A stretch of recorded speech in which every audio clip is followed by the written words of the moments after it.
Year 7s. This video is about creating your clay spiritual creature, your Mimi or your Bunyip. And what's on the screen at the moment are the things that you'll need for this task. In the beginning, we're going to be making a small model. So you will need to have a small piece of clay to practice on, to practice all of the different techniques of building and also texture. You will need to have a clay tool, you will need a loop tool, you will need a toothbrush and some water in a container.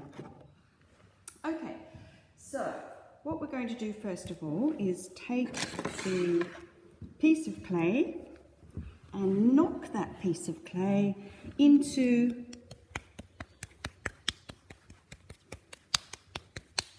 a circular shape. So with this circular shape, we are creating the body of our creature.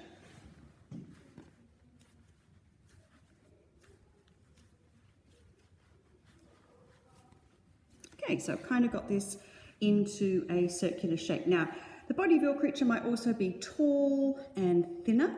So, of course, you can recreate the shape and you can make it tall and thin. So we need something that we are able to cut in half and then join again. Don't overhandle your clay. Don't use the desk in this part of the clay work.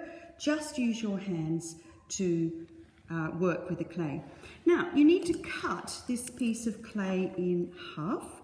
You can do that with one of these tools, like a wire, or you can place your skewer through the middle of your clay, and if you pull it and turn your clay work around, you should end up with a fairly even cut right through the middle.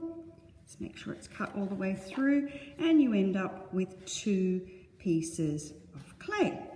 All right, now these have to join back together. One of the rules about working with clay is that you can't have clay this thick, and also that heavy clay can't stand on thin little legs or pieces of clay. So what we're doing here with this practice model is working out how you're going to change your idea to suit the material that you're actually making your clay from. I use this skewer, which you're all familiar with, like a kebab skewer, and I've drawn a line inside the edge of my clay work. Oops, that one's a bit small there, so I'm just going to rub that out. That is 1 centimetre from the edge of the clay. Now, I need to keep my clay work really in shape because I don't want it to be disturbed and moved out of shape. So what I'm going to do is cup it in my hand, and I'm just going to turn this around here, not a rubbish bin, but so that I can use my hands effectively a distance away from you and show you what we are doing. So we're taking a tool like this, which is a loop tool, and just like a melon baller, you scoop the clay out of the middle and put it back onto your desk. You will actually be using that again in a very short amount of time. And I'm keeping my clay in shape by cupping it, literally cupping it in my hand and keeping it in the same shape. The next model that you make will be the one that will be your final model. It won't be a practice one. So you're going to start it in the same way, but you're going to have a bit more clay and it's going to be quite a bit bigger.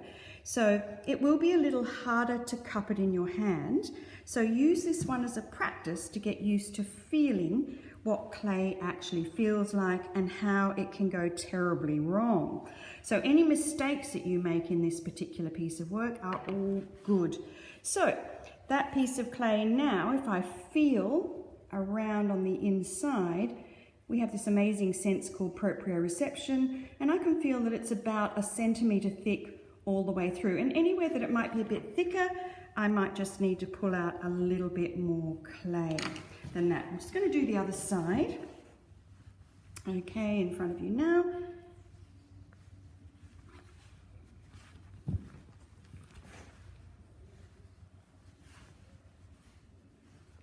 So scooping out that inside, and then we're actually going to join the clay together. Now, in our model at the end that we finally make, we're going to put newspaper inside just to support it, but we're not going to do it in this really tiny one because the newspaper will just get in the way.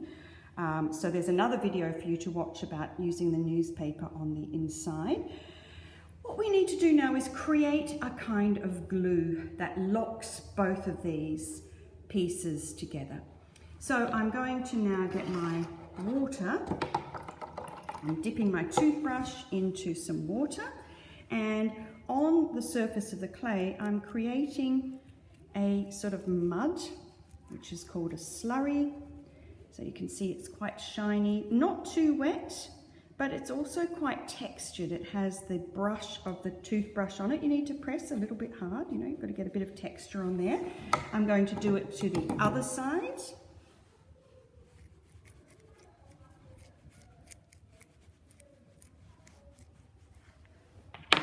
And I'm going to put the two parts together.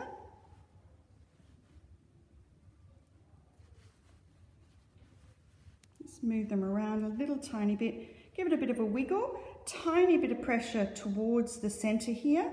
Just a tiny bit, but you don't want to change the shape of your oval, the body shape of your creature.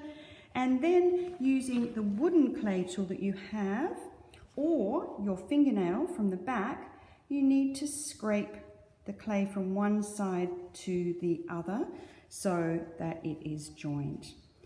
Okay, so that's just making the body shape. There is another video for you to learn about how to apply the features to your creature. Okay.